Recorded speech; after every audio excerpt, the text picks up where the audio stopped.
Welcome to Forum 360, where we have a global outlook from a local view. I'm your host, Leia Love, and today we have two special guests joining us. From the NAACP local Akron Chapter, we have Miss Judi Hill, who is the president, and we have Miss Theresa Carter, who is the president of Omnova Solutions Foundation, as well as the second vice president of the NAACP. Thank you, ladies. Thank you for having us. Thank you. So tell me a little bit about the NAACP. What exactly is the NAACP and what does it stand for? Oh, okay. Well, the NAACP stands for the National Association for the Advancement of Colored People. And it's an organization, it's an advocacy organization that is started in 1909. So it's one of the longest, oldest, we like to say baddest, boldest organization around that really helps support the rights of all people.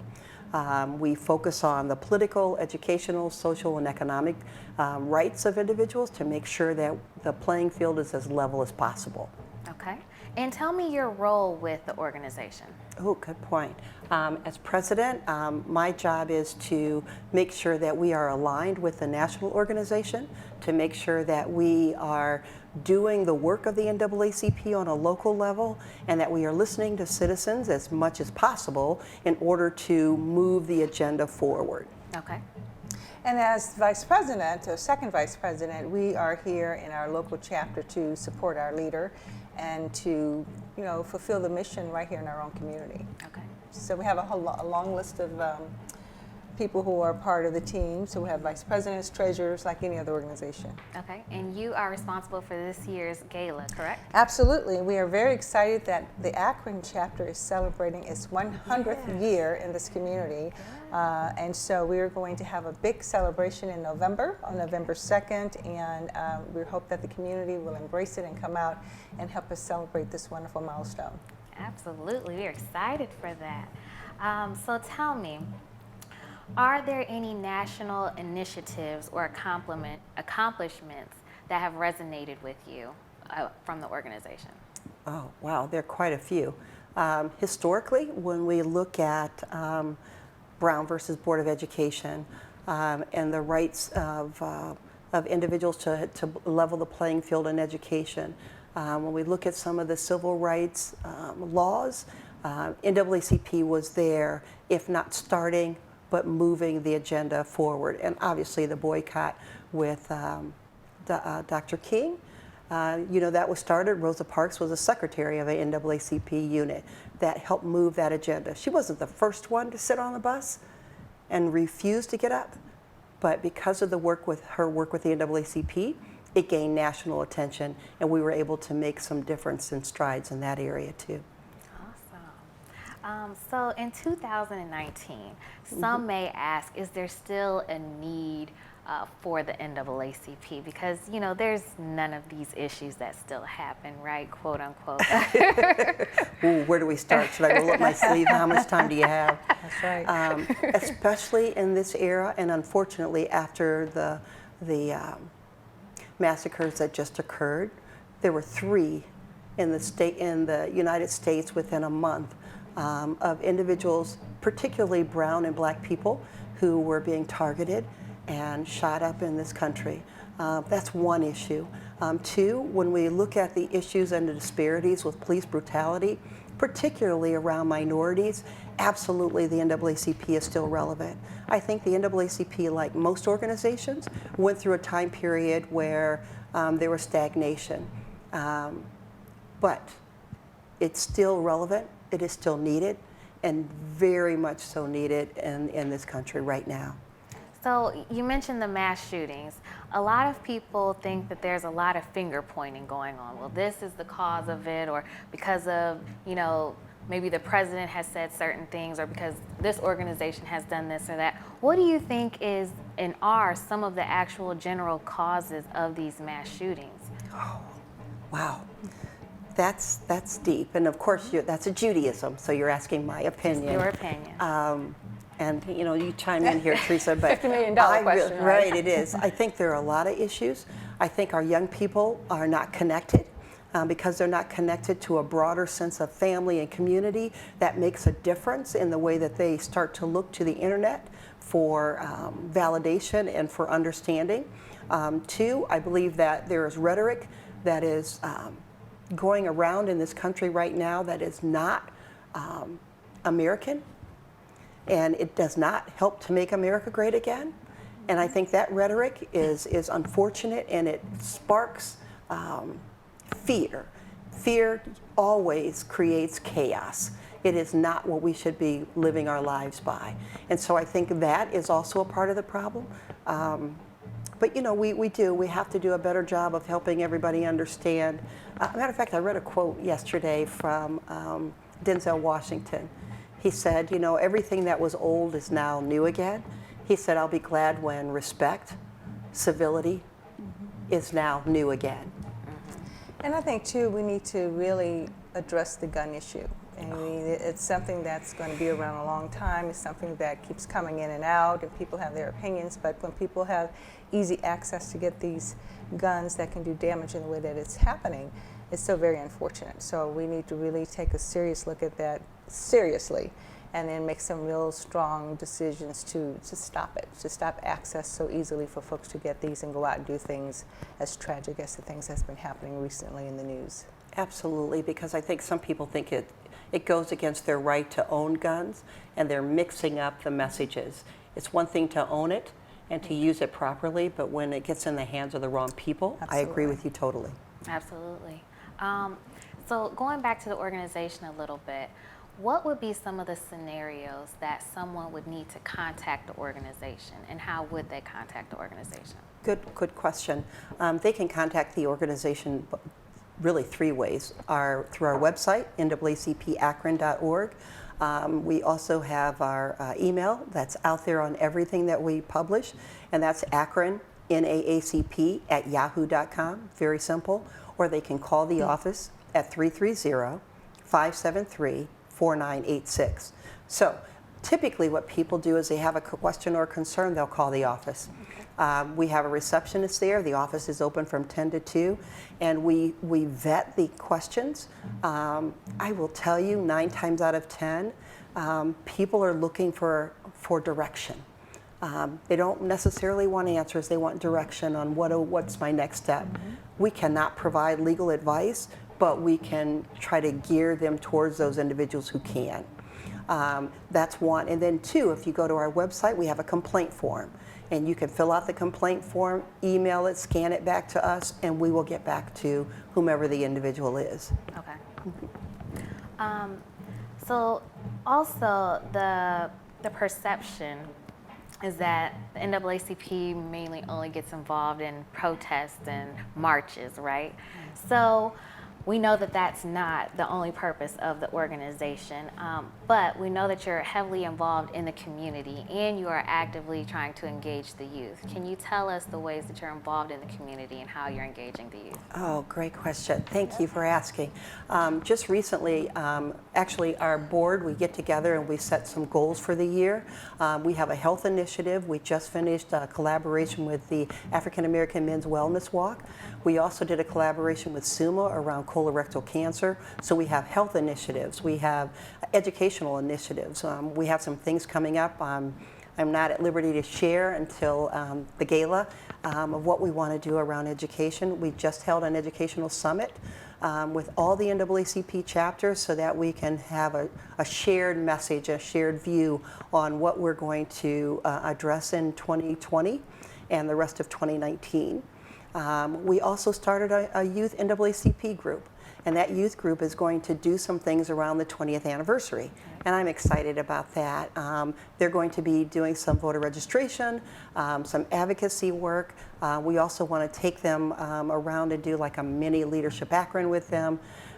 They are filling 100 book bags because of our 100th anniversary to donate to 100 students, and we are also they have a veterans project, which I'm very proud of.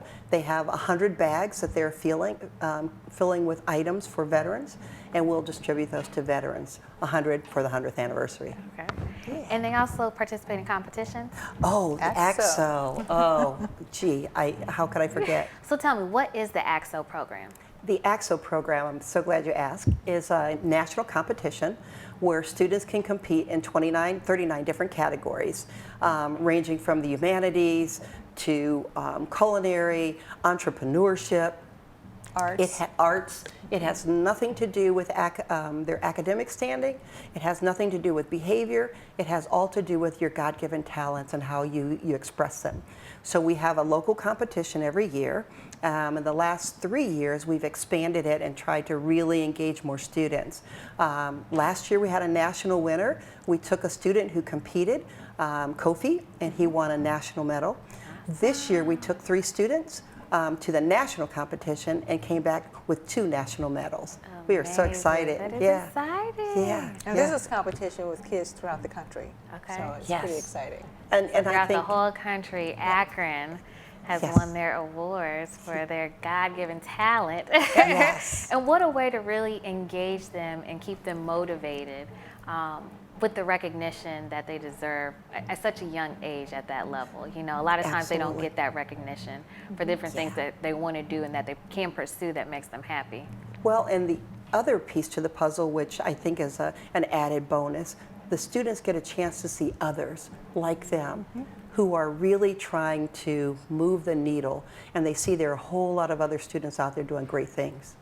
If you're just tuning in, we are talking to the president and the second vice president of the Akron Chapter of the NAACP, and we are talking about their 100th anniversary celebration this year. Now, do you think that these youth really understand the relevance and the history of the organization? At the AXO competition, I'll talk about that first, they spend time making sure they understand the history and the relevance. Each one of the students that competes on a national level, they come from a local unit, and that local unit also makes sure that they understand. So for example, Dr. Rhea Richardson is the advisor for our youth group. They spent the first 3 months of their time learning about the NAACP, understanding its history.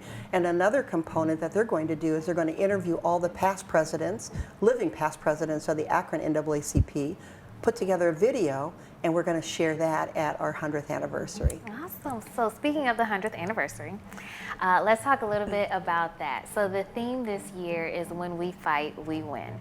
Tell me how that theme came about and about what people can expect at this gala. So as Judy mentioned earlier, When We Fight, We Win is a national motto and theme, and so we kind of carry that in. And I think it speaks for itself, because when we all put together on one accord to work for something that's as powerful as our mission, then we will win. But the anniversary, I'm so excited, is again on November 2nd. We're very thrilled to have 2 outstanding power couples in our community to be our honorary chairs. So it's Nick and Cindy Browning. Nick is with Huntington Bank, and Malcolm and Crystal Costa. And Malcolm leads the Akron Summit Community Action Organization. Judy talked about the exciting things we're going to have with our youth being involved. They're going to be introducing and interviewing some of our past presidents. We have a lot of people still around who's been a part of this organization. Of course, not that many over the last 100 years, but those who have carried on the mission.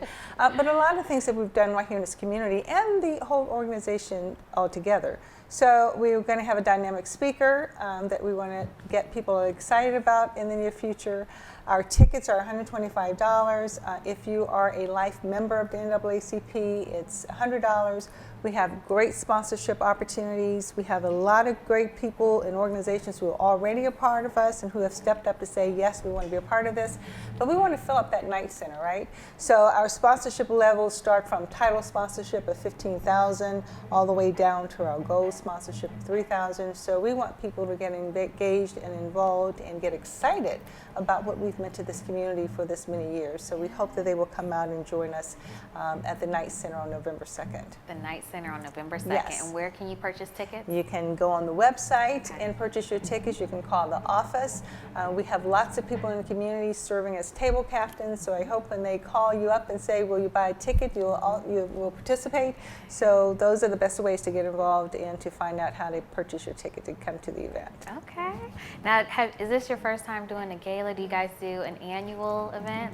So we usually have our annual Freedom Fun event, and it's usually on a Sunday at 10 years. We've had that for many, many years, and so we're stepping up because this is a major, major event for us at 100 years. So we wanted to make it a gala, have people dress up, come out and have fun and enjoy. Then have entertainment, great food, great conversation, right? And just a good time all together. So that way people, when they come this year, they'll know next year to be ready for the annual dinner again next year. That's that you can right. come and participate with. Absolutely. So a little bit about maybe some of the misconceptions that people have about the NAACP. What do you feel are some of those that you would be able to speak to? I think one of the misconceptions that people have, NAACP is an advocacy group. People want us to have programs, and that's very nice. And there are organizations out there that provide programming. But when you talk about advocacy, that means you're being a voice. You're a voice for those who have no voice, or a voice for those who nobody is listening to. And so we really work hard to do that. So there are people who think, one misconception, all you do is protest and go out there and raise hell. Well, we raise hell, but it's not just in protesting. There are some commissions that I sit on to ensure that our rights are being heard. One example locally, I sit on the Summit County Jail Advisory Committee, and we've done some really good things to help our jail and our Summit County jail system not look like what's going on in Cleveland. We've worked very hard to do that. It takes a lot of time and energy, but it's important. So that's just one example of how we really advocate, but it means you have to be at the table. And we are very blessed to have individuals. Mrs. Carter is at the table, I'm at some tables, Edna Borders is at table. We have to be at the table so that we can make sure that those who are underrepresented have some representation at the table. And I think what's changing too is we're being invited to the table because they see the relevance of the organization. They see our passion behind advocating for what's right and justice. So this whole Elevate Akron piece, they want us to be involved in that, and we are. Judy's been involved, I'm involved. So, and it's going to take us to be there so that we can really speak out on the things that we think need to be addressed. And then we can add value by saying, how can we work with you to make this happen? Right, and I love that piece because that's what's missing. I think that's a misconception. A lot of people think that the NAACP is only fighting and raising heck instead of being at the table and helping to ensure that we can partner to help make it better. Absolutely. Now, this is a broad question, right? So someone, and this is going to be kind of your advice to someone, they have been discriminated against, whether it's their sexual orientation, their gender, their race, whatever the case may be. They've been discriminated against. Oftentimes, a situation like that can go wrong really quick. What would be some of the ways, and a lot of times we just don't prepare for a situation like that. Right. But if they could have some words of how to handle themselves in a situation like that, what would you tell somebody? There are some definite strategies when people come in and tell me they feel like they have been discriminated against. One of the very first things I do is start documenting. Document, and get as much of whatever the issue is in writing as you possibly can. You would be amazed at how inconsiderate people can be and the things that they say and do to folks that they feel that they can run over. Mm-hmm. And I'll use that term because I'm trying to be nice here. Mm-hmm. And it makes me very sad. I can tell you just off the top of my head an incident where someone who was gay was mistreated at work and references were being made. And I thought, okay, so we created a plan of how he could address that and what he could do, and then we took it to EEOC. Okay. That's always a first step, but you have to have good documentation, and you have to make sure that it is true discrimination. A lot of times people don't like the way they're treated. There's no law against being stupid. That's unfortunate. There's no law against saying things that hurt your feelings, but there is a law against the way you treat people, and it keeps them from doing their job. Okay. And that's very important for them to understand. Okay. I like that explanation.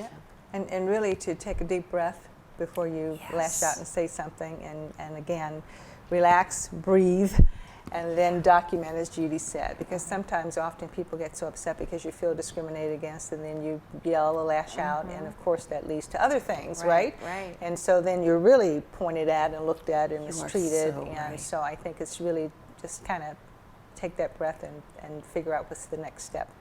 That is critical in the process, but typically by the time it gets to me, they didn't. But they still have to go back into the situation. Right. Yeah. And so I share that same point, because then it takes the ownership of the issue off of the real issue. When a person who is being victimized lashes out, people start to focus in on what they say and do when they lash out, as opposed to the real issue, Right. which is what brought them there in the beginning. And so I try to help people step back, breathe, don't make any comments, document, and don't be afraid to say, I'm writing this down because I want to be clear on what you're saying. Just repeat it back. Tell me again what you just said, so that they're clear and understand that yes, you may be taking this a step further. Okay. Good advice.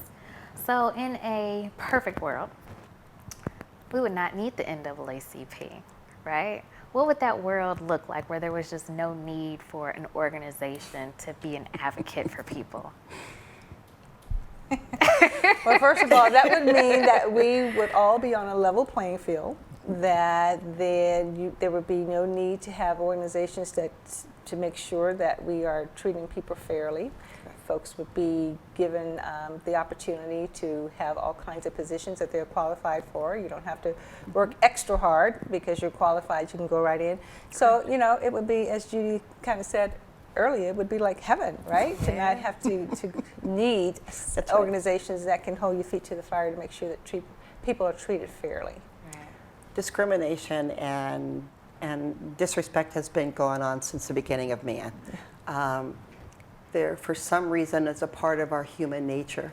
I think the key, though, is how far we go when it keeps people from having, as Theresa said, the right to a fair job and to create housing and fair places to live and to breathe and to make a living and support their children. When you can't do that, then it creates the system where we are right now. So I can't think of what that would look like except heaven. I'm still going back to that one. Right. Well, as we progress further, we're going to talk about the next election. What is your strategy for preparing for that next election? Yes.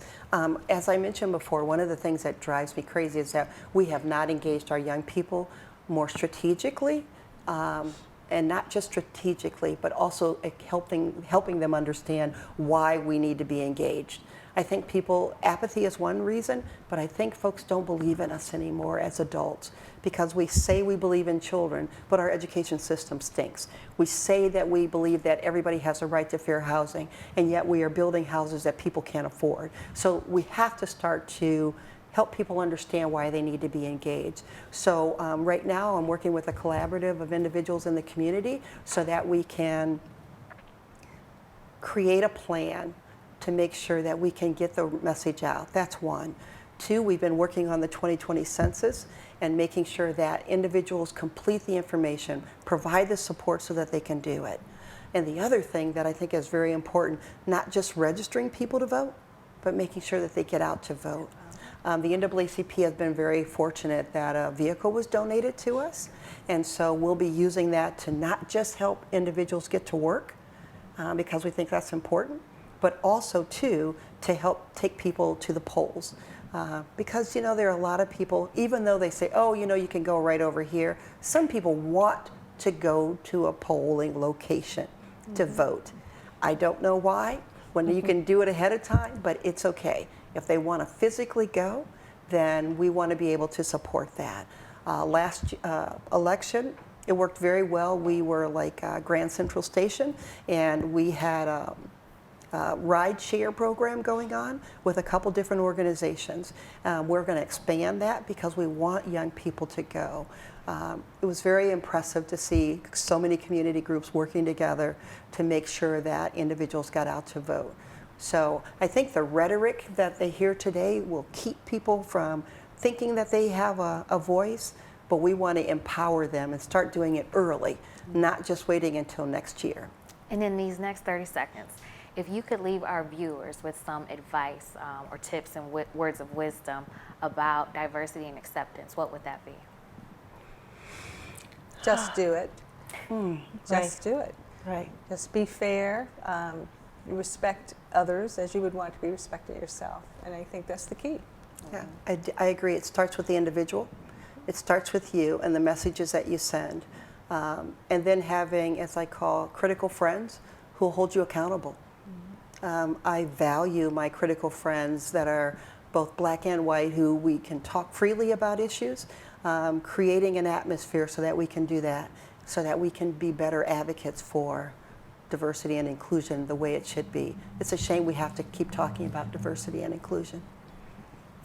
It is, but we appreciate all the work that you are doing and continuing to do, as well as the organization as a whole, to further that conversation and to further our need for continued advocacy.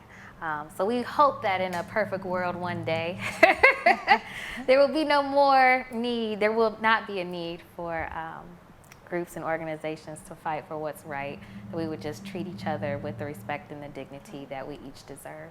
Thank you all for joining us for this wonderful program with these beautiful women from the NAACP, Ms. Judi Hill and Theresa Carter. And thank you for tuning in, where we have a global outlook from a local view. I'm your host, Leia Love. Have a great weekend. Forum 360 is brought to you by John S. and James L. Knight Foundation, the Akron Community Foundation, Hudson Community Television, the Rubber City Radio Group, Shaw Jewish Community Center of Akron, Blue Green, Electric Impulse Communications, and Forum 360 supporters.